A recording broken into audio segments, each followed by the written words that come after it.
Hi, good afternoon. My name is Trey Reckling. I'm the founder and director of Academy of Cannabis Science, and we're so glad to have you here today.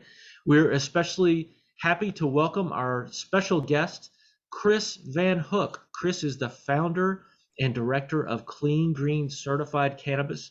He has been doing this work way before the feds ever started, or even state level departments of ag started talking about um, clean cannabis on this scale. And anybody who's a patient should care. Really, anybody who's a consumer should absolutely care about what you're putting in their body. So, Chris, hey, thanks for leading the way, and thanks for spending some time with us here today. Do you mind? That was just a thumbnail sketch of you. Do you mind telling us a little bit more about you? Oh, absolutely, Trey. Thank you very much. And everyone, welcome. And I'm very happy and pleased to be here with the Academy of Cannabis Science.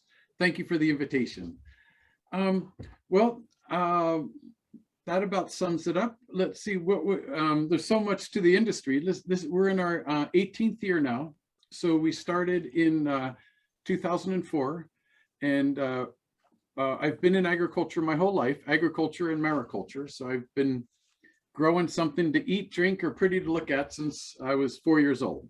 And I worked on the ocean for 32 years, raising abalone, and then moved on to, but had been in agriculture my whole life. I went to law school in my early 40s. And at that time, the USDA was just starting their National Organic Program. And so I became one of the first accredited companies to be fully accredited by the USDA to go and issue that logo. You all might know what that is. There are only 84 companies around the world that have made it through that accreditation process. And so I got accredited in 2004. And then the cannabis industry contacted us and said, can you certify our cannabis as organic? And I said, well, I don't know. Let me find out. So California said yes, and the Fed said no. So the industry at the time said, gosh, can't you do something? And I said, sure, we'll start the Clean Green program. And we sort of essentially just found and replaced organic and replaced it with Clean Green so that it was virtually the exact same framework. And so, I might be going to a tomato farm in the morning, a cannabis farm in the afternoon, a cheese cutter in the early afternoon, and end my day out in a greenhouse cannabis nursery. So we just integrated it into the program. But back then, it was much different. Let's see. So I ended up getting out of law school until in 2006. And what was real interesting is then I was able to take my attorney-client privilege up into the hills and mountains. And at a time when most cannabis attorneys were sort of quaking in their very nice leather shoes in their office in Oakland, I was loading my camping gear and heading out into the mountains, and we had a great time. It was just an awful lot of fun in the industry. And it was really exciting time with people wanting to get into the legal market. But I guess it took sort of a unique, it was a unique experience to go through various locked gates and various, duck and shine. And then, so now it's much more legal. That's, man, 18 years is we know these are 1 year is a dog year in cannabis. So yeah. You've really put in some time and appreciate what you've done for the industry and we won't even have time to go into the detail of what you've seen.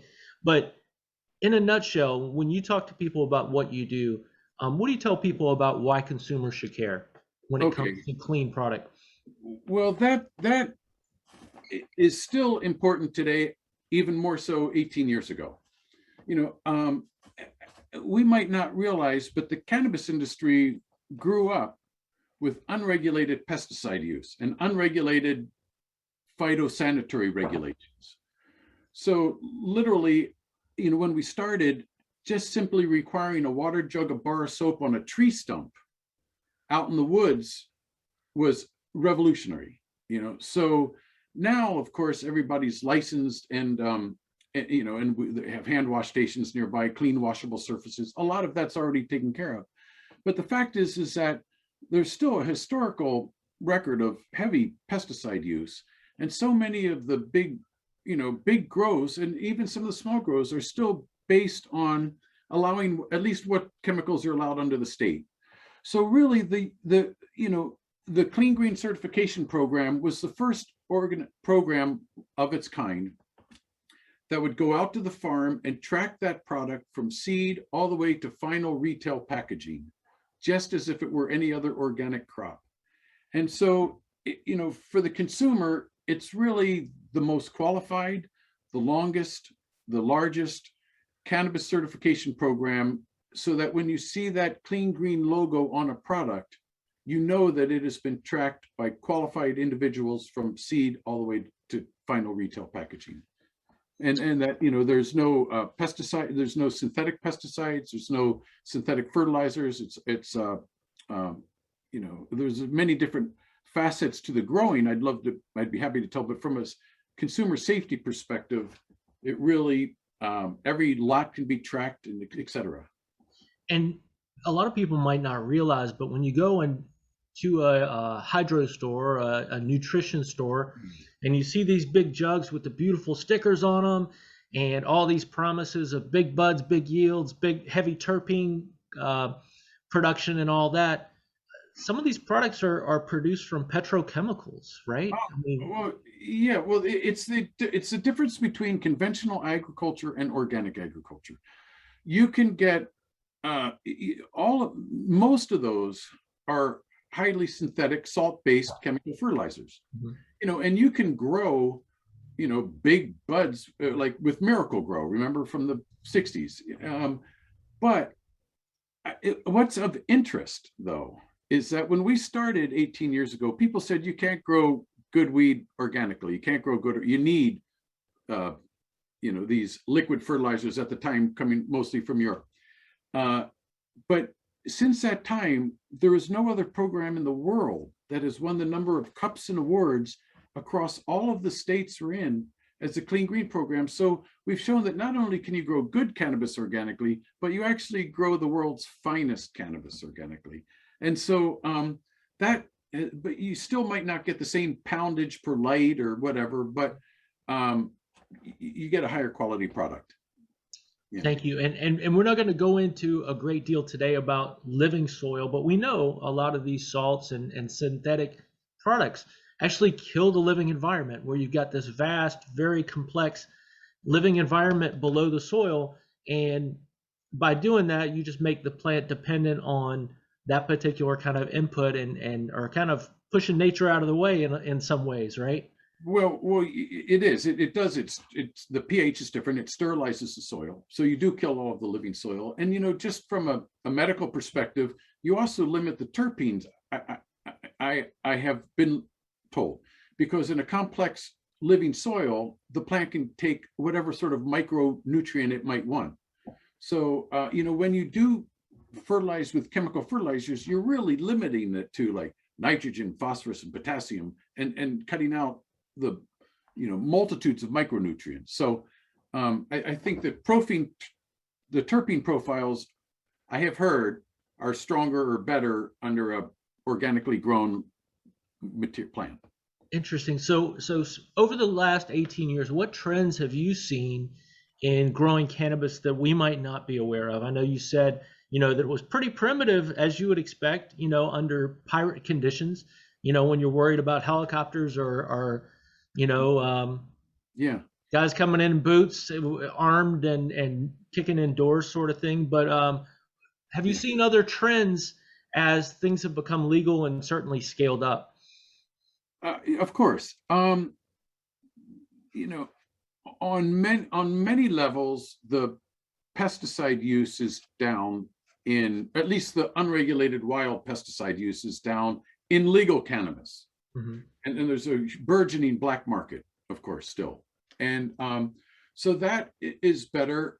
One thing that I find very disappointing is when we were in the quasi-legal market, let's say pre-2018, because in 2018, a lot of regulations came into effect across a number of states. And so, in pre-2018, we had farmers that had been growing in their specific regions for 40 years. So every spring we had this amazing explosion of genetics, last year's best with last year's best. And so every year we just had this explosion of genetics and of strains, and it was just fantastic. And now, so we might see a farm that grew, I don't know, 17 different strains, and they had them all packaged into, maybe 10-pound or 8-pound increments. They're just wonderful. But now, in many states, you have to get tested by strain. Mm-hmm. Now you're seeing farms that are growing just maybe 2 or 3 strains now, or just, it's sort of what's happened throughout agriculture. There are so many different types of avocados, and now we're all growing Hass. And so that's been a shame, actually. And then, of course, I think in general, the regulatory agencies, when they put these regulations in place, were basing it on quasi, gray market pricing of, maybe $3,200, $3,600 a pound for indoor. And they didn't take into account, so when they set those fees, they didn't take into account that the price is going to plummet, like all agricultural products, down to what the market value is.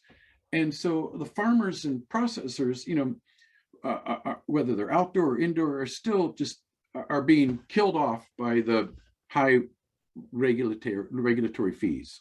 And so I think that's been a shame. I think the states and regulatory agencies need to really drop their fees to reflect the actual farm value of the product now. That's interesting. So biodiversity, just like you said, like it's happened in corn, like has happened in this state with apples and a number of crops, you go from this natural variety of hundreds to a few select. And so that is a shame, and that's why seeds are important, and preservation of genetics is important. We know you got to keep those genes or those seeds fresh in order to actually preserve them. And so that's a whole nother deeper dive. I'm not going to take on right now. But what considering that you said you've seen less pesticides, and this is a very general statement, but do you see people being more thoughtful about inputs or more aware that synthetics versus natural inputs, or is that a conversation you're having to have constantly, just like you were years ago? Constantly. And no, I would say that the investment groups coming into large scale farming are predominantly, like ag, are 93% production. And so they don't have the sophistication to know the intricate differences of, or a living soil, full sun cannabis in this region versus that region, much like wine.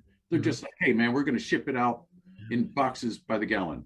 So I would say that and they have a marketing, but so I would say that no, there hasn't been, and I don't think that the consumer really understands the fact that there are still a lot of chemical sprays used in cannabis. And for example, during the whole vaping thing, a lot of if you get a clean green certified oil, that only has cannabis in it, that doesn't have any artificial thinners or artificial flavors. But a lot of those people that were getting sick up in Washington, I think it was, from the vape pens, were non-certified products that were putting in liquid thinners so that they could make their oil, put in their thinner and pour it out into their vape pens that much quicker, and that's what people were getting sick on. So no, I don't. I think it's just like standard ag now. Well, and it happens in the regular produce market, and sometimes people are just certainly motivated by price, and then when you don't know any better, then that extra quarter or that extra couple dollars doesn't mean anything to you. So that's why doing things like this, education, is so important, so that those who choose to can choose a kind of a higher path. Pardon the pun. And also, it's just like, it's like the organic industry in the sense that the consumer, if they're educated and understand, and they still like the product, that they can use the consumer dollar is what drives everything. Walmart is now the largest retailer of organic food. Why? Because consumers were buying organic product. So, the consumer has such important part and power in determining how agriculture develops or how cannabis culture develops.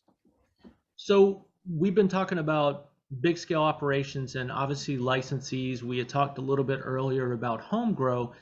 Does your program offer any guidance for the home grower? What about the small time farmer who's just said, hey, look, I've only got like 5 to 15 plants in a growing season.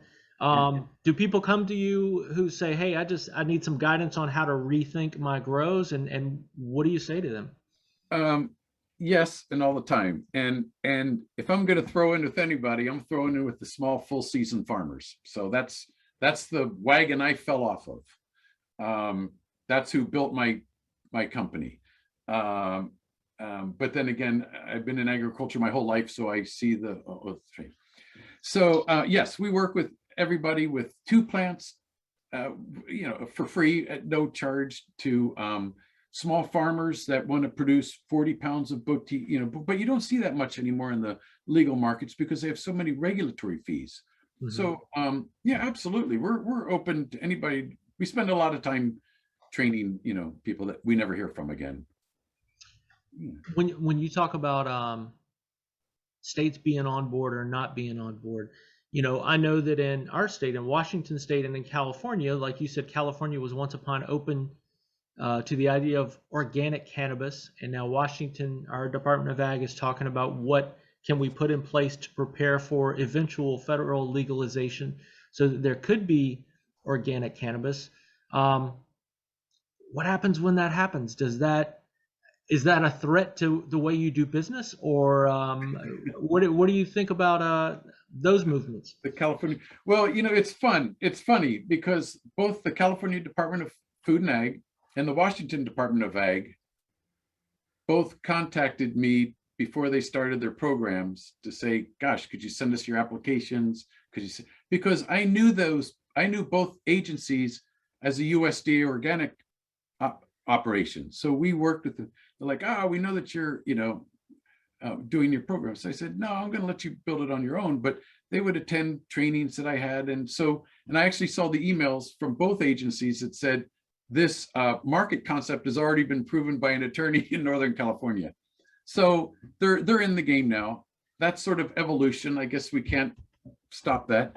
And no, because even if the state developed an organic program, it would be sort of, again, like agriculture. Well, number one, we could start helping if the federal government started allowing the organic certification of cannabis, we could help many of our farmers into the program.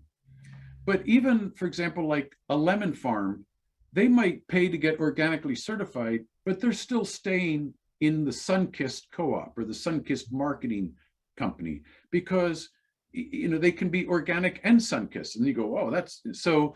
We think that any agricultural program is going to be constantly evolving every year anyway. So we don't, that's going to be the inevitable. But last year we certified over 350,000 pounds of just trimmed flower in 11 states, Canada, and Puerto Rico.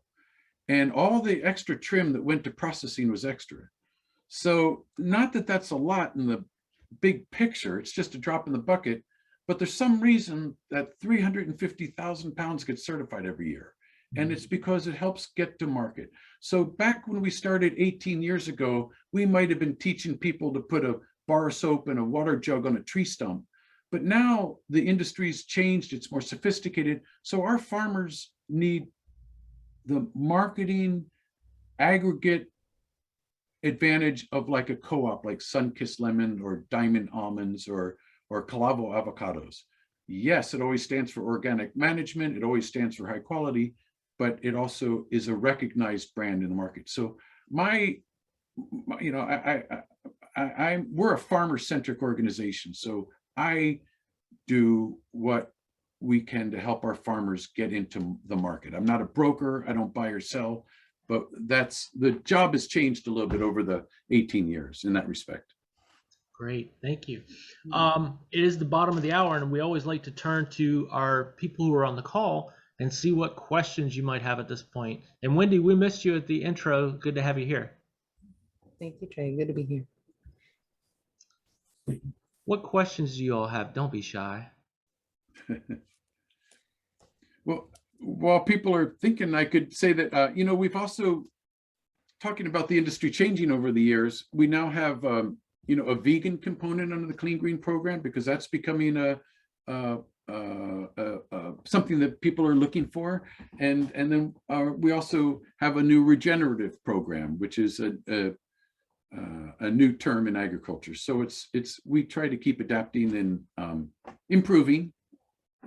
And when you say regenerative, are you talking about so many people throwing out their soil, so it's an opportunity to continue both in water and soil? Oh, well, you have not been able to throw out your soil in the Clean Green program since year one. And that's interesting story, because when I first, I've grown weed since I was a kid, so it wasn't surprising to me. And I've been backpacking, so putting my gear in a truck and going to farm felt normal. But when they started the indoor farms, of course, back then, they would single use their soil and take it to the landfill. Mm-hmm. And so that the one thing we implemented right away in our program, which is nice, we can act quicker than a federal program, is you had to have some secondary use for your potting soil. Mm-hmm. So you had to first remove it from the landfill. And so we had a lot of people back, in Oakland and various urban areas that the community gardens would not take the pot farmer's soil, but they would take the Clean Green soil with the certificate. And so we, there were lots of, so all those soils were reused. So regenerative, of course, encompasses more than just reusing your soil. It's looking at the farm in more of a living, biodiverse operation, as opposed to just, a clear field of organic materials with everything else dissed and clean. That's excellent. So yeah, well, let's come back to that a little bit. I think John has got a question. John, what you got? So I've spent a lot of time in stores trying to find medically appropriate product. And one thing that happens is if I go in and say, do you have any pesticide-free product? And the bud tender stares at me blankly, and then they say, we have this Clean Green. And that's happened on dozens and dozens of occasions. And I think in one occasion, they were able to explain to me what Clean Green meant. And so I guess I'm wondering, how do you, what good is the logo of Clean Green to the consumer if that education isn't happening? What sort of outreach do you do to bud tenders to educate them so they can communicate the value of Clean Green product to people like me that are going into the store? Because I kind of guess, well, I think it might mean this or that. It's clean and it's green, so it must be good, right? Right. So what happens there between you, Clean Green certified, and the bud tenders? How does that information get to the consumer? When we were smaller, I would be on the road 300 plus days a year in my in various vehicles, Sprinter van or whatever. And the bud training has been historically very difficult because they rotate through so often, so you would train. So we used to visit our outlets, and they would schedule, and they still do, schedule staff training. So I'm there meeting with the head bud tenders or the head, and it's just a constant ongoing thing, but they do rotate so quickly. The other thing is that when we were smaller, I could cover the ground more. Now we're at the point where we need more investment to get out there more often. We do I don't know, I wake up every day with 3 days worth of work. It's a lot of the farms do it. A lot of the farms are doing it. We have a lot of infrastructure. Angela helps an awful lot. We have, 40,000 plus people on our social medias a month. And, we in this interview. And so we do it quite a bit, but it's amazing. And often people will say, oh, it's all Clean Green, or this company's clean. I've had people when I go into an outlet and they say, oh yeah, this is Clean Green. And I look at them, I'm like, really? I don't see a logo on here. Oh, no, it's clean. And I'm like, actually, I run the program. We don't know these people. So you've got to look for that logo, and we've got to get the farmers to use that logo more and give out more pamphlets. So it's a constant battle. But My if you question, see my that question logo goes on though, the box, then the- you can be sure. Sure. so my question though goes to, what good is the logo if nobody knows what it means? Well, And I've looked through your website, and I haven't found an easy explanation of what clean green means on your website. Is that an obvious tool? it says that it's the closest to organic you can get in the cannabis industry. And it does say that it's going with natural fertilizers and natural pesticides. Somebody can go to the website, I think, and get an idea. We've got videos on it and stuff. So I think that is pretty easy to ascertain, but it is an ongoing problem. The other thing is that you're absolutely right. 350,000 pounds of trimmed flower sounds like a lot for one person to certify across 11 states, Canada, and Puerto Rico. But it's just a drop in the bucket. And so we really need, it's a great time to expand it out to all the 30 states. So yeah, it's a constant problem.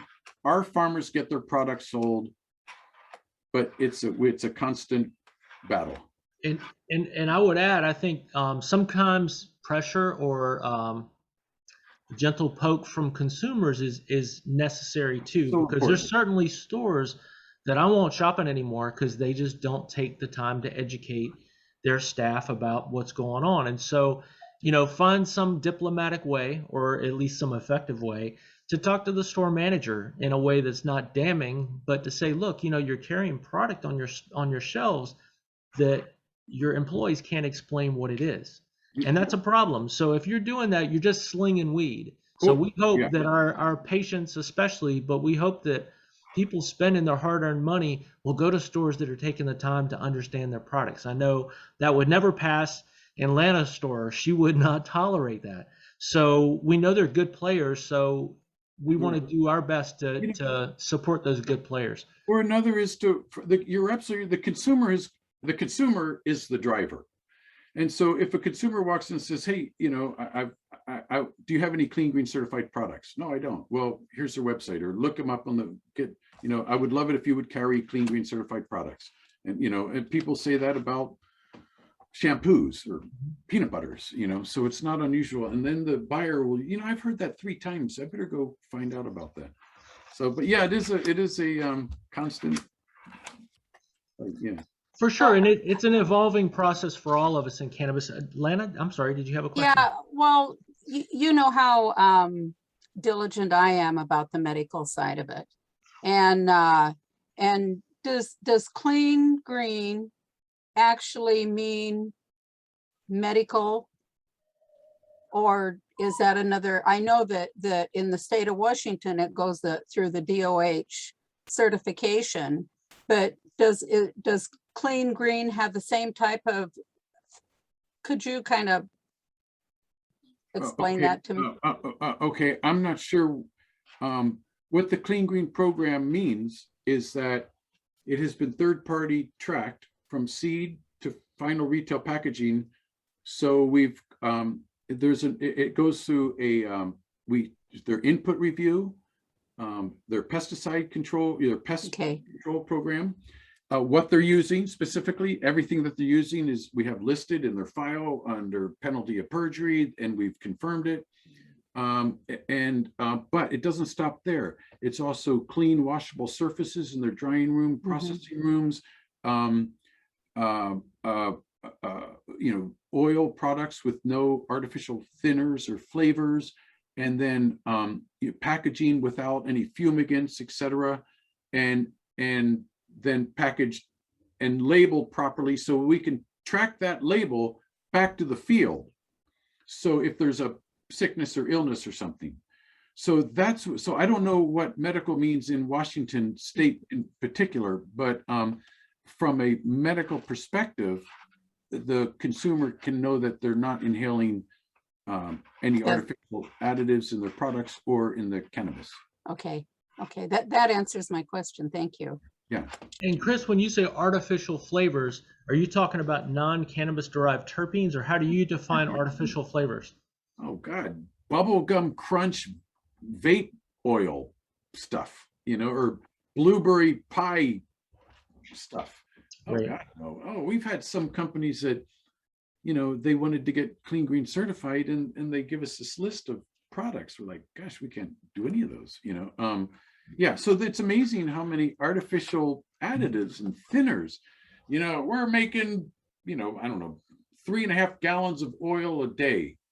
We don't have the time to heat it up to the perfect temperature and put it into the cartridges, because that's not important to us. We're going to put in a thinner, mix it up, pour it out, and be done. So there's a lot of those procedures and processes that are standard in the industry. Can you get kicked out of the clean green certified program? And tell us about that, because I imagine you can't just buy in and keep your standing. So tell us about your willingness to kick people out of the program when they don't comply. That's the single largest detriment to my growth has been you have to be legal and qualified. And gosh dang it, if I could have gotten it through my staff, I would have taken some of those checks, but I never could. No, I'm just teasing. We've had everything from back years ago, they'd be like, they wouldn't want to exactly tell you the address. They sort of kind of tell you which road to go up, and it's okay. And you fumble your way there, and then you get there, and there's 100,000 1-gallon potted plants, and you're like, where are you putting all this? Like, we're sending them out to the woods, or sending them up the mountains. And I said, man, I can't certify this. I said, you guys are, they're the environmental damage that's being occurred in this industry of a nursery that's got 100,000 pounds. I can't certify this. And they're like, then what are you doing here? I'm like, actually, I was just leaving. They're like, yeah, I guess you were. I'm like, yeah, I was just going to sort of meander. So yeah, we get that all the time. Another guy called and said, hey, we got 6 farms up here. We want to get certified. Oh, great. But we don't want you coming up. I'm like, I got to come up. What are you talking about? No, we just give us your routing number. We'll put the money in this afternoon. You can mail us a certificate. And again, like I said, I would have done it, but I couldn't get it through my staff. No, I'm just teasing. I know better than that. Yeah, no, the reality is we just actually had a case like this. We always get, the reality is you can build a reputation over 18 years and lose it by lunch. And so we take it very seriously. We actually a lot of it's driven by consumer complaints. We actually got a complaint on a farm because they were using big generators, and they weren't in the file. And so we called them. So we have, just like the organic program, we have an investigation procedure. We've got a revocation procedure. That's part of the conditions of the certification. We do revoke. We do send out non-compliances. We don't have the enforcement branch of the NOP, but we can kick them out of the program. And so we do. That's good to know, and I'm glad you're willing to kick them out. No, absolutely. No, again, our all joking aside, I believe we have a sterling reputation in the cannabis industry, and there's nothing that we're interested in losing that. Yeah. Great. What other questions do you all have? I've got more, but I want to make sure I'm giving floor to other people who might have questions. Wendy, did you? I thought you had your hand up. Sorry. Well, let's see. Well, let me ask you this. I have a question. Tyler, was that Tyler? That was me, yes. Go ahead. Sorry, I've been fiddling with my audio. This is my first time ever using Zoom, so I apologize. Bear with me here a little bit. So quick introduction, because I think I missed that. I am a bud tender, actually, from Seattle. And I did have a question real quick, just on the point that you just discussed about having oils with like all of these crazy flavor profiles and components and everything. Is it possible for there to be some sort of like organic terpenes that are added? Oh, that would still. Absolutely, Tyler. That's a great question. What's fun, and it was more fun when the operations were smaller and more experimentative. But quite a few of the processors would capture the terpenes in the cannabis they were processing, And so you would go, during my inspections, we'd be at refrigerators where they're keeping them cold, and little glass jars, and they would just have the most incredible smells and aromas. So you can still be clean green certified and capture your terpenes and then blend your own flavors. Absolutely. Or there are very few, that's actually the only, in agricultural baking and cooking, there are organic flavors, but not in the cannabis, not in our clean green program. So mostly people that would process, capture their own terpenes, and then blend them in for their oil flavors. Okay, so for example, if you were to have an oil strain called blueberry mountain scone, or something crazy like that, that could potentially still be organic and clean. Well, absolutely. If it has a clean green logo on that box, yes. Or if you go to the website and see that they're on our website, yes. What it might be is that there's a blueberry kush and there's a strawberry kush and there's a morning, and they blend them together for their vape cartridge called Morning Wonder or something like that. But every ingredient in it has been tracked, and every ingredient. So we have the formula.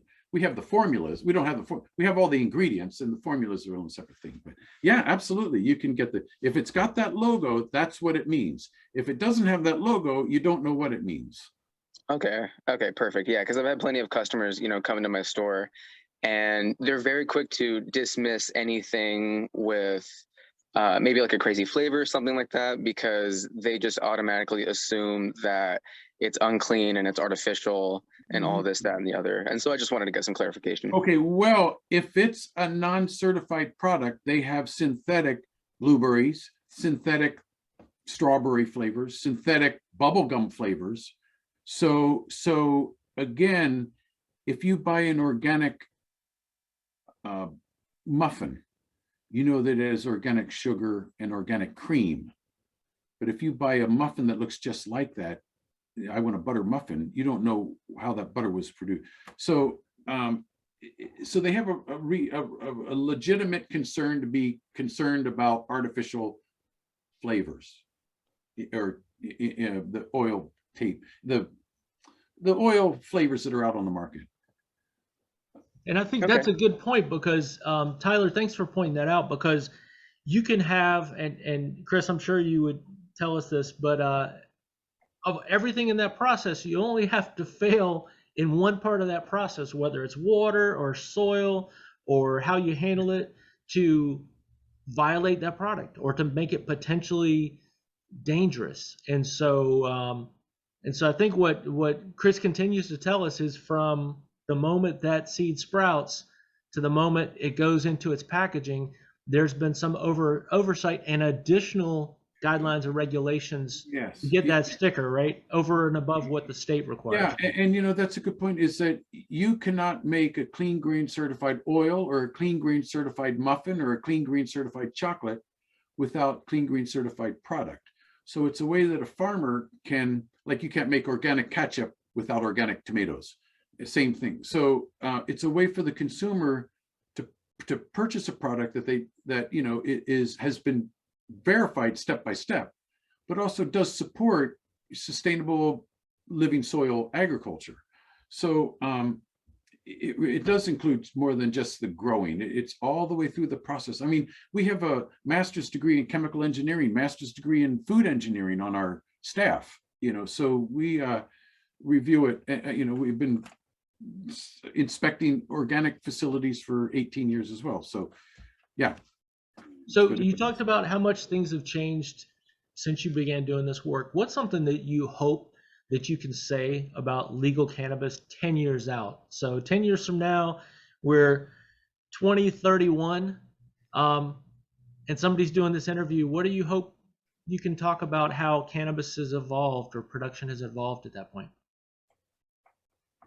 Well, I can say for the certified farmers, I'm very proud of the fact that water consumption in outdoor growing has been cut probably 40–45%.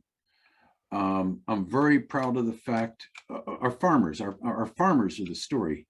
Very proud of the fact that acres have been taken out of conventional production and put into organic production.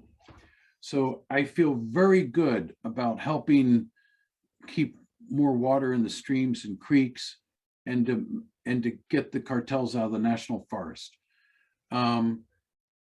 So the past has been good in the program. In the future, I hope that the regulatory entities allow for the explosion of genetics as it was before 2018.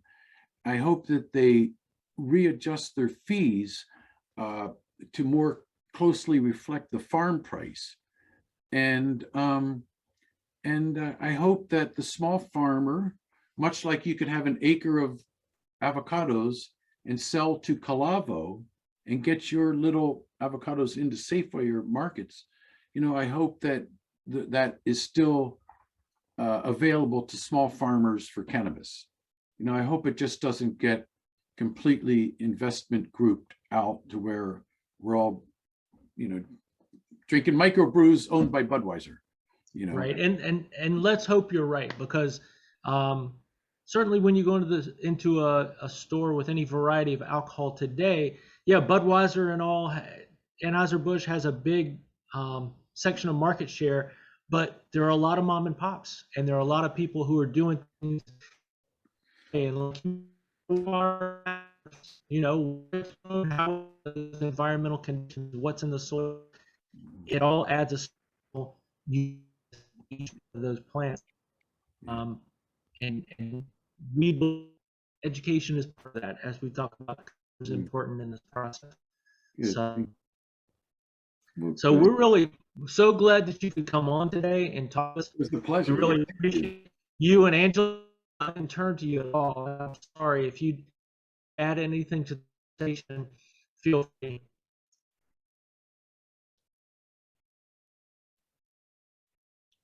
Okay. Oh, she wrote. She said, "Thanks for having us." Yes, my Zoom was acting up. So yes, thank you everyone for being here. And we're so excited to have this, and we'll publish this on our website and social media. And so thank you so much. And we'd love to be a part of any other sessions on Saturdays as well. So thank you. Great. Yeah. Absolutely. And we want to encourage you all at Clean Green to participate with the Cannabis Alliance, and everybody on the call to be aware the Cannabis Alliance is a great advocacy group. If you care about clean cannabis, if you care about patient rights, if you care about equity and justice, those are all things that we care about.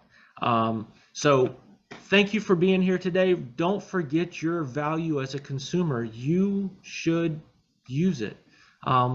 We don't have to be pushy, but we can be insistent. And sometimes it takes a lot of insistence to move the ship, right? So keep doing what you're doing, everybody. Thanks for being here today. Thanks for seeking to increase your Canna IQ, and we're glad to call you all family. Look for this content on YouTube. We hope that you're following us there, and have a great Saturday afternoon. You too.